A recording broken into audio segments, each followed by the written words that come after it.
Hello বন্ধুরা, এখন কথা বলবো আইপিএলে মায়াঙ্ককে নিয়ে। মায়াঙ্কের গতিতে ঘরের মাঠে বেসামাল কোহলিরা। লখনৌয়ের কাছে 28 রানে হার বেঙ্গালুরু। অভিষেক ম্যাচের মতো বেঙ্গালুরুর বিরুদ্ধে বল হাতে নজর কাড়লেন লখনৌয়ের মায়াঙ্ক। তার সামনে ঘরের মাঠে বেসামাল হয়ে পড়ল কোহলিদের ইনিংসও। তৃতীয় ম্যাচে হারের চাপে পড়ে গেছেন ডুপ্লেসিরা। তো বন্ধুরা, এরকমই সব আইপিএলের খবর জানতে হলে আমার চ্যানেলটিকে অতি শীঘ্রই লাইক, কমেন্ট, সাবস্ক্রাইব করতে ভুলো না ও বন্ধুদের মধ্যে প্রচুর পরিমাণে শেয়ার করে দাও, যাতে আমার 4000 ঘন্টা ওয়াচ টাইম পূর্ণ হয়ে যায় খুব শীঘ্রই। তো বন্ধুরা, শুরু হয়ে গেল আইপিএল, যেখানে কোহলিরাও বেসামাল হয়ে পড়েছে মায়াঙ্কের বলের গতির কাছে। ঘরের মাঠেই হারতে হলো কোহলিকে। লখনৌয়ের কাছে মাত্র 28 রানেই হেরে গেল বেঙ্গালুরু টিম।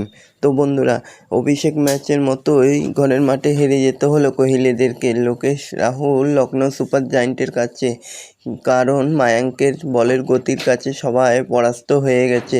প্রথমে ব্যাট করে 5 উইকেটে 181 রান করে লখনৌ। জবাবে বেঙ্গালুরু করল 19 ওভার 4 বলে 153। কোহলিদের ইনিংসে ধস নামালেন অভিষেক ম্যাচে 155.8 কিলোমিটার প্রতি ঘন্টা গতিতে বল করা মায়াঙ্ক যাদব।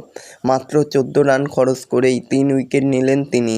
ওই দিন তার একটি বলের গতি ছিল 156.7 কিলোমিটার প্রতি ঘন্টা, যা এবার প্রতিযোগিতার দ্রুততম।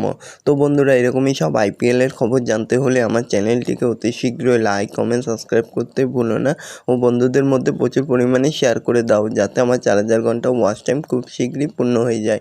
ধন্যবাদ সবাইকে।